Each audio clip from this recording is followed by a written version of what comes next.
If you've ever grown up with siblings, you know that it can be a bit of an experience, whether you get along with them or not.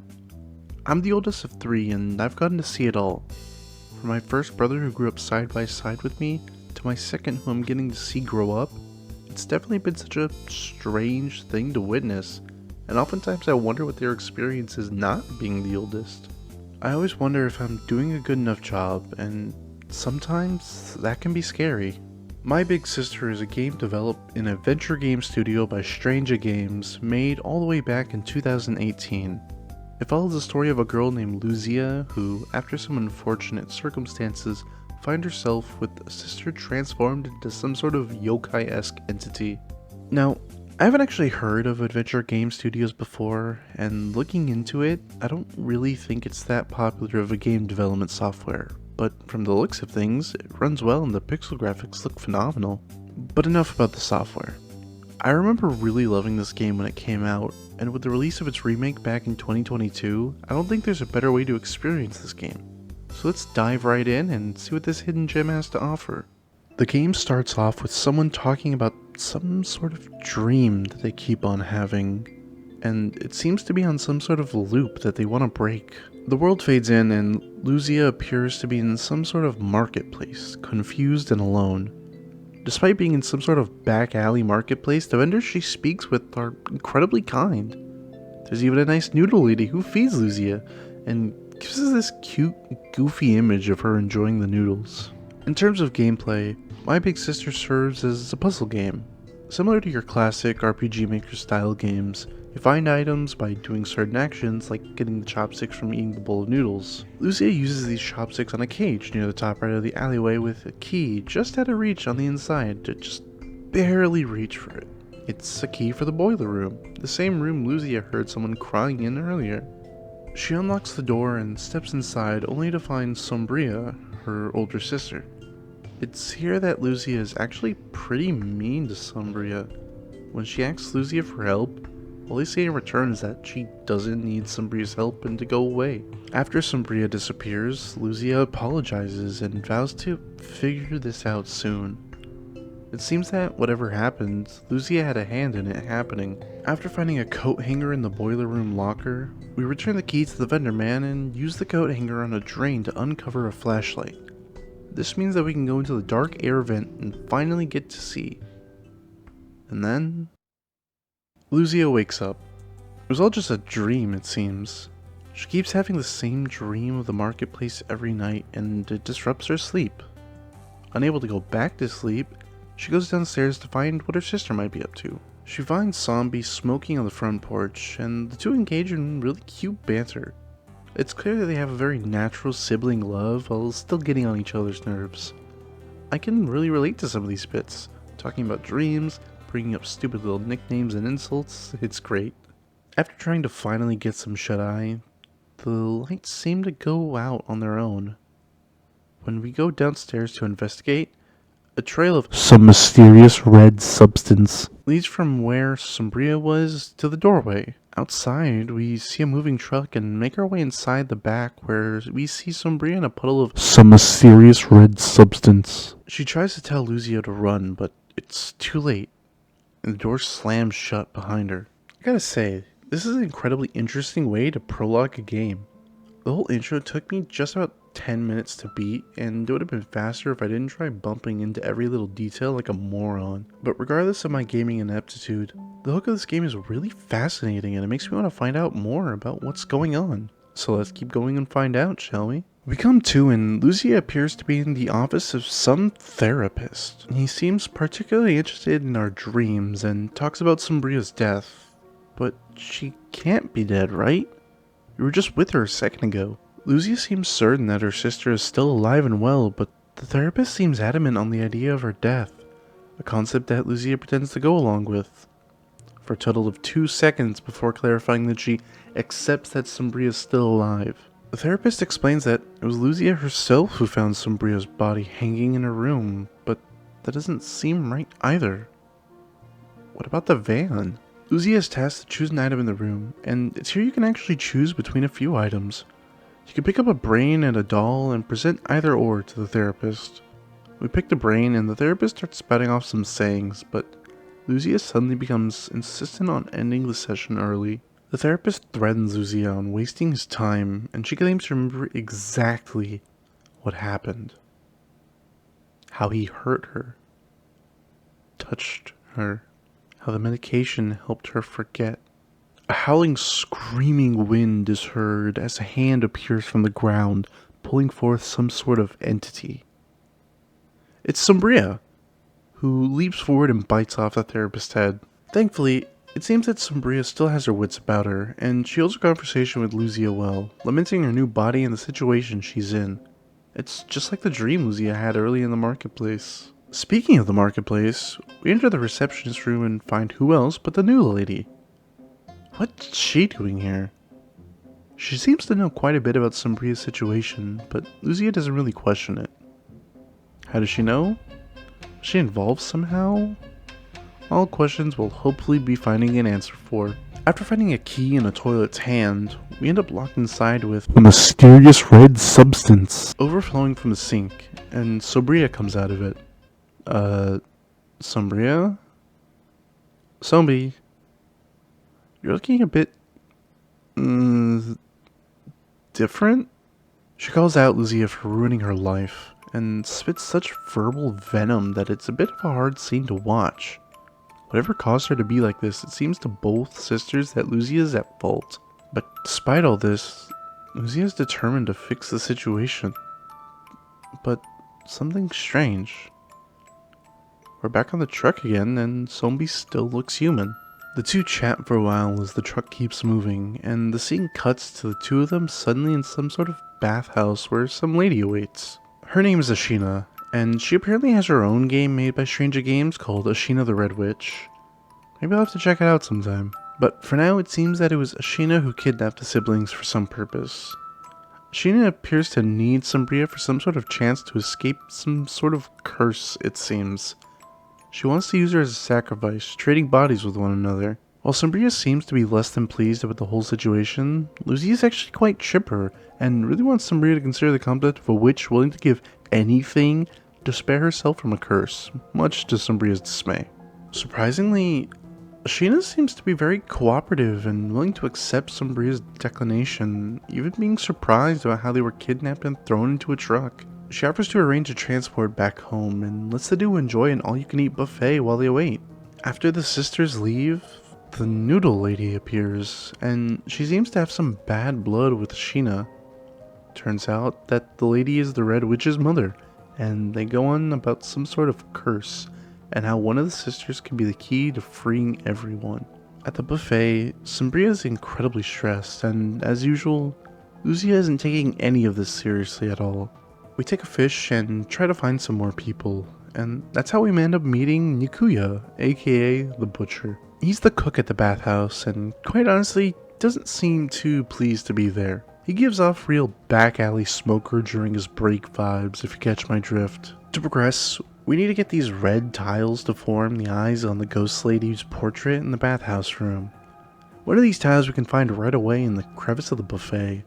The other, however, is gonna take a little more work. We find a flower in the trash can of the reception area, a red spider lily. We also find a flashlight here as well. I'm sure that'll come in handy real soon. We also find a locker that seems to have something interesting inside, and after borrowing a bobby pin from Sombria, we find out what's inside. A mask! We give it to Nikuya, and he decides that's enough to allow child endangerment and gives us a knife. We then use this knife to cut a hole in the paper wall on the leftmost side of the hallway, where we find this thing. Her name is the Lady on the Wall, and she's agreeing to help the sisters if we bring her something useful, and if not, we get eaten. But I'm not into vor, so we give her the chopsticks we found near Nikuya? I mean, I guess chopsticks are useful, but what would she gain from having some? This was a very strange puzzle that felt very unclear, and the spider lily seemed a bit like a red herring, I guess. But with this, the lady agrees to help us and gives us the other red tile. We insert the tile and walk down a long hallway to see that Ashina seems to have Sombria captive in another bath, where Ashina tries to get her plans to come to fruition.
Yep. Even though Sombria turned into this yokai figure, she doesn't seem to be under the influence of Ashina, and straight up kills her to defend Lucia. We then quickly make our way through a pipe in order to escape from the bathhouse. We need to do another environmental puzzle to make our way out of the sewers. I won't spoil the answer because I really think people should play this game, but after we solve it and find the gate key, there's this nice little conversation between the sisters that really just feels nice. Lucia seems determined to free Sombria of her curse, and while Sombria is depressed about her situation, worried and feeling hopeless, she can't help but feel thankful at Lucia's optimism. Sombria even mentions how it can be hard to say thanks, even if it shouldn't be. I get it though. Sometimes it can be hard to express those feelings well, even to someone as close as family. We head topside and make our way into a laundromat after a bit more puzzle solving. It's here we find Yoko, aka the Noodle Lady. Although since we were swimming through a sewer, we could really use some clean clothes and say a while to wash our clothes. Yeah, this doesn't really add much to the story. This whole bit feels far more like filler than anything, honestly, but that changes soon. We find ourselves at Yoko's house, where she formally introduces herself as Yokona Kagami. She also properly explains what's going on with Sombria. She's dead. A yokai, unable to feel her own heartbeat. But there is something that we could possibly do to reverse things. We just need to head back to the bathhouse and find the severed head of this woman's daughter Ashina. Yeah, now that I say it out loud, I'm not so sure. And look at that, I was right. The sisters enter the bathhouse only to find it covered in a mysterious red liquid. Who could have done such a thing? Well, we don't have to wonder for long because it turns out the lady on the wall is no longer, well, on the wall. She'll occasionally spawn to run down the hall, killing you if she touches you, so just head to a room somewhere and you'll be fine. We find a key where she was held up and use it to find another key, this one unlocking the kitchen. Here we find Nikuya with Ashina's head hanging from the ceiling. We generously pull the knife from his body, or at least it would be generous if his body didn't drop from the head immediately. He warns us that the lady is looking for Sombria, so we need to find her. Quick. The head will still be there. Our sister is more important. We find her in the sauna room, where she stands inside a circle and tells Lucia to stand in the other and draw blood. We perform a sort of ritual and it drives the lady into the sauna, trapping her inside thanks to Sombria. We go to grab the head, where Nikuya reveals that he actually got us a candy bar. A reference to him saying he'd find us something to eat earlier when we were first at the bathhouse. It's really sweet. The sisters find themselves back at Yoko's house, where she gives us the gist of the situation. Sombria's curse can be broken. She just needs to drink Ashina's blood. Then, the sisters need to return home in 3 days' time. Otherwise, Sombria will be stuck like a yokai forever and some sort of loop will continue. And even though the girls were kidnapped, it seems like Yoko has an answer for that too, with some bus tickets to help us get home, and a ride to the bus stop in the countryside. How very convenient. But we don't have time to dwell on that. We have another cute sisterly scene between Lucia and Sombria in the back of a truck. These are my favorite moments in the game. Both of the characters are pretty fun and interesting on their own. Together they're very complementary, just like their names imply. The lady on the wall vaguely mentioned it earlier, but Lucia's name means light and Sombria's name means dark, or something to that effect. It shows up really well in their personality. Sombria is always looking at things pessimistically and practically, and she very clearly suffers from depression. Meanwhile, Lucia is the light of the duo, always keeping her chipper demeanor, even if it means that she can sometimes come off as a bit of a brat. The two of them complement each other, and even if they bicker, they still love each other incredibly dearly. And it is tested and proven time and time again throughout the whole story. I love it. While waiting at the bus stop, Sombria decides to go off this time, claiming that the last time Lucia did, she turned into a monster. But that doesn't stop us from following after her. This is a video game after all. We find her hunched over a dead deer in a pool of a mysterious red Okay, I'll stop. This is actually about as scary as the game gets. We need to collect mushrooms to fend off Sombria's hunger, and she actually talks to you. Not Lucia, but you. She even has a little image of herself at the bottom right corner of the screen that will slowly give in to the curse. This part isn't hard, just make sure to give her all the mushrooms. You need to do it one at a time. I actually didn't know this and died my first time doing it. But after feeding her properly and her depression sinking in even more after finding out she ate Bambi for lunch, Sombria returns to the bus stop. Meanwhile, Luzia makes a trip north and finds a yokai noodle shop, which is pretty neat. She gets fed and is tasked to bring some noodles to the shrine nearby.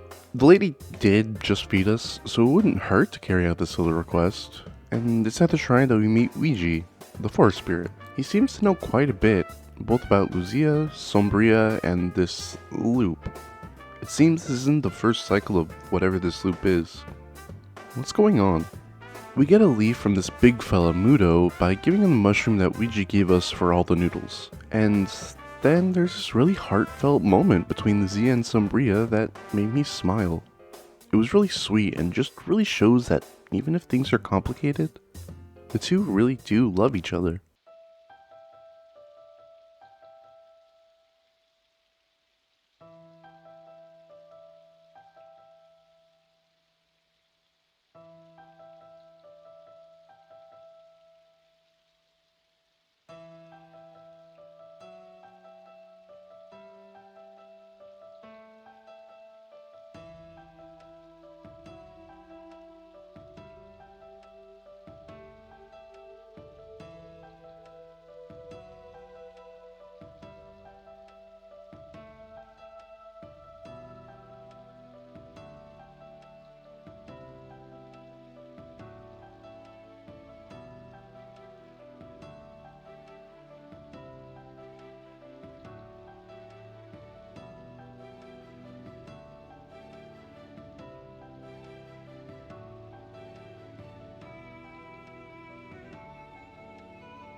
Next we see we're on a train, and it seems rather empty, so we decide to have a look around.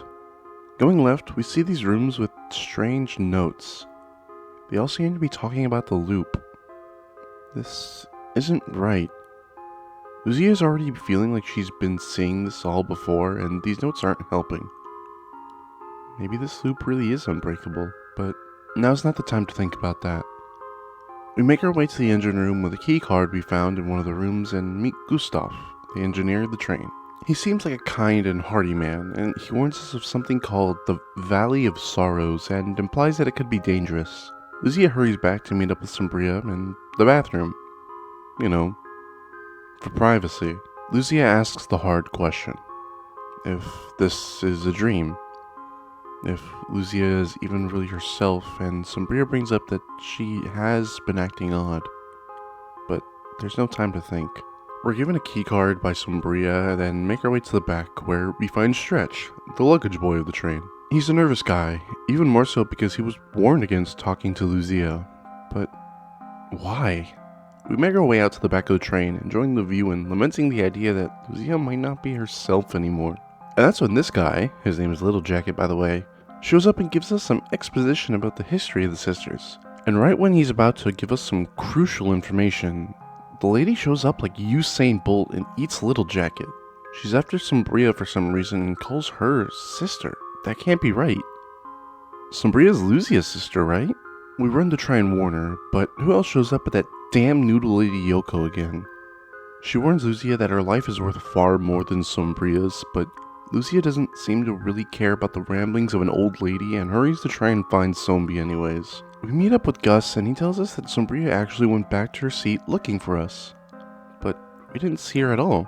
I guess she could have used that yokai teleport thing she does, so we go back, but she's not there. A little bit further and we see Stretch, and he looks gravely injured.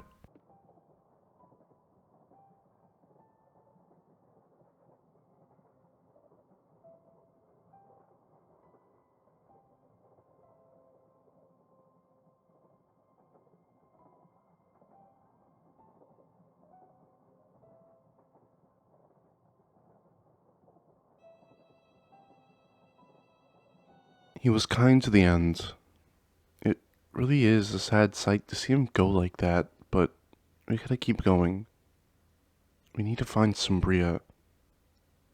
We hit the button and make our way upstairs.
This isn't right.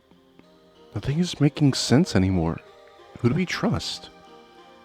We head downstairs and see Sombria leaving the cabin, so we follow her. The next cabins are filled with Luzias, all of them turning to face us as we walk through. Is this how many times the loop has come to pass? Is it really this insurmountable to break? It only gets worse when we find Sombria and she tells Luzia that they aren't really sisters. They were only adopted by the woman they call their mother and aren't related by blood at all. Luzia's on the verge of a mental breakdown by now, not knowing who or what to trust anymore. But it's here where Gus chimes in. He tells us that the worst of it is through now. We did just pass through the Valley of Sorrows after all, a place where we're given a vision of the worst possible outcome. Unfortunately, we do have to tell him that Stretch didn't make it, but Gus doesn't seem too heartbroken. He just says that he's reached his final destination, and that's so have we. We cut to a hospital room. Luzia is in bed with Sombria hovering over her, begging for her to get better, begging for her sister back. It's been 3 months now, and even if she's depressed, she still holds light and hope in her heart that Luzia will wake up.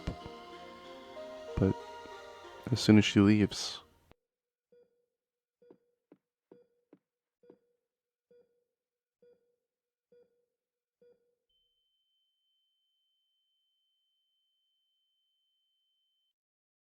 we come back to the present and we find ourselves in a subway station. Sombria remembers this place. She says she used to come here to be alone. Honestly, this scene is really sad. Sombria tries hard to describe her depression to Luzia, explaining that not even their mother really knows about it, only her therapist, and he doesn't even really help. She doesn't even feel comfortable explaining things to Luzia, even when Luzia tries to open up to receive. It's really heartbreaking to see her go through with this, but for now, we give her the space she needs and go exploring, trying to find the exit. We find a metal pipe in the toilet sink, as one does, and head west where we see some sort of large spirit who slips to the ground without a word. Strange. Despite that though, we find an old-ass chocolate bar inside a vending machine, which we'll be using soon. For now, we take that pipe we got and pry open a window, giving us access to the gate control, although we can't seem to power it from here. We need to go downstairs via the elevator, but those don't seem to be working either. Thankfully, there's a mysterious man in the elevator who's willing to turn on the generator for us to give him the dusty-ass chocolate bar. The game actually hints at this by, of all things, saying that the elevator smells like chocolate. That doesn't really add anything to this video, I just think it's funny. We make our way past the gate and meet up with the ghost from earlier. We find out her name is Virginia, or Verd for short. She starts off friendly enough, but once Lucia tells Verd her name, she starts throwing out accusations. She tells Lucia that she's the witch, that Lucia is the one keeping all the spirits trapped, that she's the Red Witch. But that's all wrong. Ashina is the Red Witch, right? What does Lucia have to do with any of this? She claims that Lucia created the loop and trapped the spirits down here to force Sombria to stay alive, which, in my head, makes some very unsavory implication about Sombria's real fate. Verd asks to let her die so that all the spirits might find peace, but Lucia tells her that she can't. Sombria's her sister. But Verd remains adamant that the only way to break the loop is to let Sombria go. This is the third way we've heard someone's opinion on how to break the loop thus far. Yoko told us to just go home.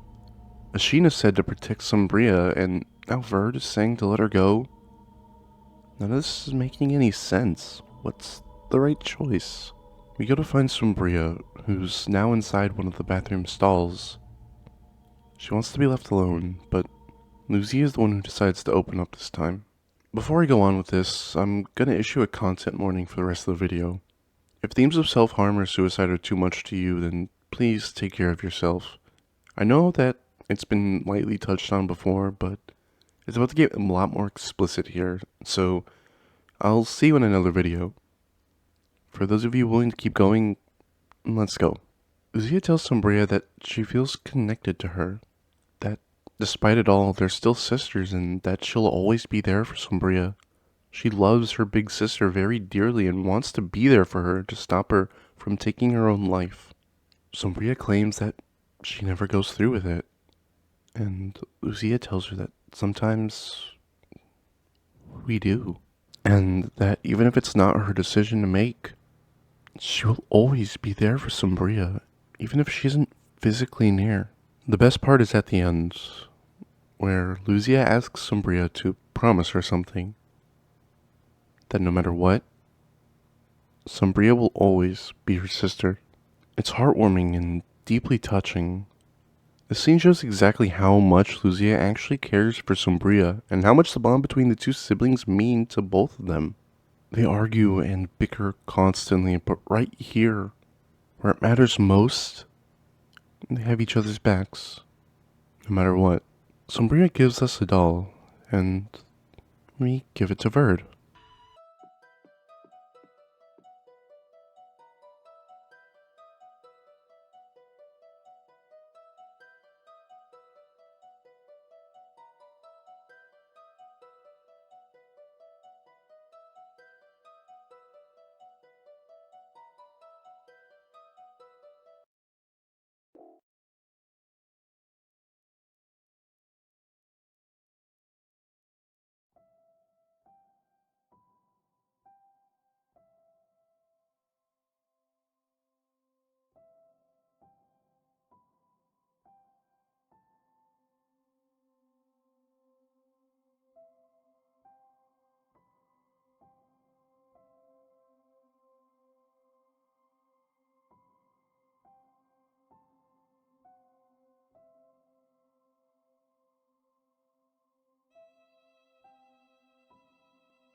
It seems that Yoko got inside Verd's head, telling her that Luzia was the Red Witch and making it seem like Luzia was some malicious entity.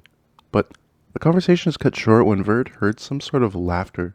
We go to investigate, only to find what seems to be a reflection of Luzia, but as the Red Witch?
It seems that Luzia is indeed the Red Witch in some capacity, but even she's capable of kindness and a desire to see the loop end. But why did she hesitate on who created the loop? She was very keen on the idea of having nothing to hide and exposing the truth. Why was that question so different? I guess we'll just have to find out when the time comes. We make our way to the exit and find Sombria waiting for us. Finally, the sisters can go home and break the curse. But something's wrong. Sombria points out that Luzia is acting more childlike, and Luzia verbally berates Sombria, calling her all these awful things. It really feels antithetical to the character we've seen go on this journey. She was always a bit of a lovable nuisance, but this is just cruel. And if you go upstairs, besides finding a screwdriver in the drawer in the hall, you can also examine Sombria's door, where Luzia notes that it's awfully quiet. We make our way downstairs where Yoko appears to be in the kitchen, checking to see if the sisters made it back alright. Luzia continues her aggressive attitude towards Sombria, an issue that Yoko actively perpetuates. Luzia claims that she did all the work during the adventure, and Yoko even says that Luzia should straight up go to Sombria's door and tell her how useless she was. This isn't right. Luzia would never be this cruel. Something's clearly wrong here. We look on the fridge, and where once was a drawing Luzia made, now sits a map with an X marking a place on the outside of the house. We decide to head to the bathroom because of course we do, and it seems that there's a latch door inside. The screw looks to be coming loose, so we take the screwdriver we found earlier and undo it, heading down inside. Once inside, we see another yokai figure, trapped and chained to the wall. It's Luzia's mother.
Damn, this scene really had me choked up.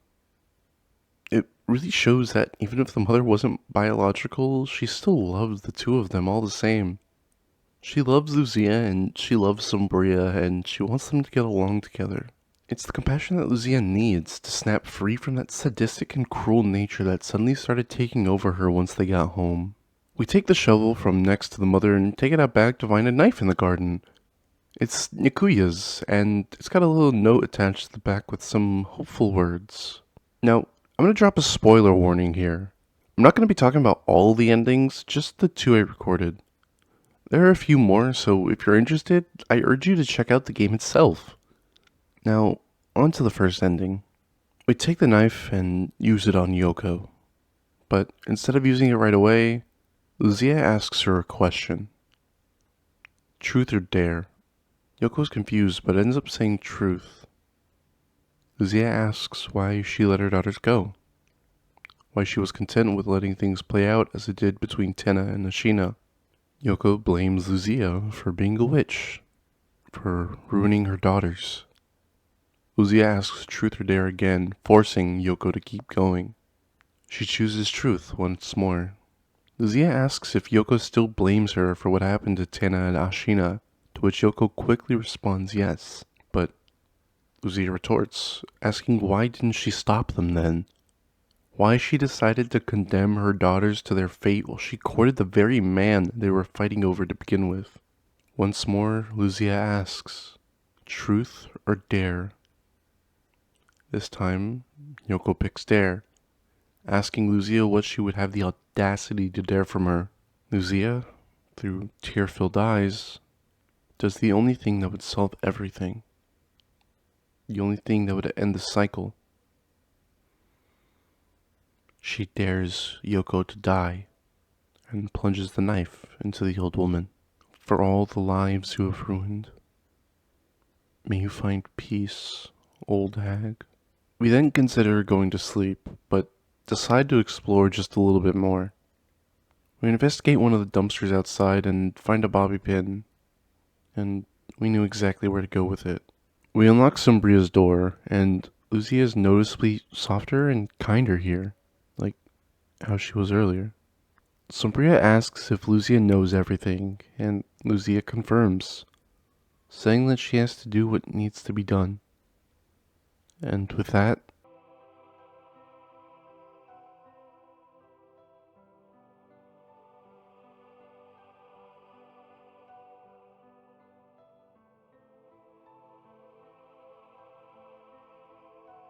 we go to bed. The story's done. There isn't any sort of need to harm Sombria. There never was. It seems Ashina was right. We needed to keep Sombria safe to break the loop. The morning comes, and sure enough, Sombria's back to her human form, free from the yokai curse at last. Sombria asks Lucia how she knew how to break the loop, and we get this really funny response where she explains it to Sombria, but not the audience, through a bunch of munching noises. It's really funny and allows for audience speculation. It's really cute. The two spend their morning at a local diner, celebrating their freedom with some waffles. Afterward, Sombria brings Lucia to a nice little place with a tree and a swing. Lucia thinks it's kinda boring, but the moment overall is really sweet as the credits roll over the beautiful image of two sisters enjoying their time together. The second ending, I honestly don't know how to get. I just went to chapter select and chose real end. The scene fades in with Sombria talking to Lucia, who's in the hospital bed from before. It seems that the adventure wasn't really real after all. Yoko was simply a lady in the hospital bed next to Lucia, and all the other characters were just people frequenting the hospital for their own reasons that Sombria gets to visit. And for this short while, we actually get to play as Sombria. You get to talk to the real-life versions of most of the major characters, from Verd and Nikuya to Stretch and Gus. After a smoke break, we go back to Lucia's room and find that she's finally awake from her coma.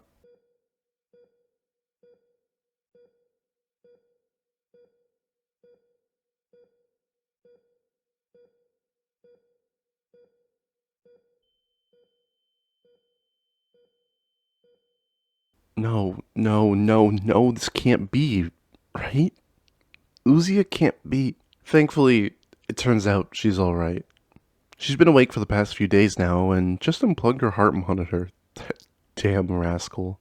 It seems what really happened is that Lucia fell into a coma for some reason after heading downstairs for that glass of milk at the beginning of the game. The two head for the Waffle Diner, this time for real. We get to meet Ashina and Tenna, and the two aren't really as toxic as they were to each other in the spirit world. They actually act quite a bit like Lucia and Sombria. It's wonderful to see those two in a position where they genuinely love and care for each other, and it seems like they're going to visit Yoko right now. Once more, the girls find themselves at the tree, and this time, Lucia seems to really like it. After all, it's got a fun swing. My Big Sister is an incredible game. I truly love it and think it's a worthwhile experience for anyone looking for RPG Maker style games. Oh, this game isn't exactly scary for something being under the horror tab. It's got a wonderful cast of characters that truly made me feel something as I went through it. It really makes you want to see Sombi and Lucia make it home safe and fix everything. If this video convinces you to try out the game, the remastered version is only $8 on Steam, and it's worth every penny. I own both versions of the game, and I'm more than happy to support these devs, as I think the product was worth it. Maybe I should check out some of their other works. After all, they do have that game based entirely around Ashina. I wonder what that could be about. Maybe another time, huh? Thanks for watching.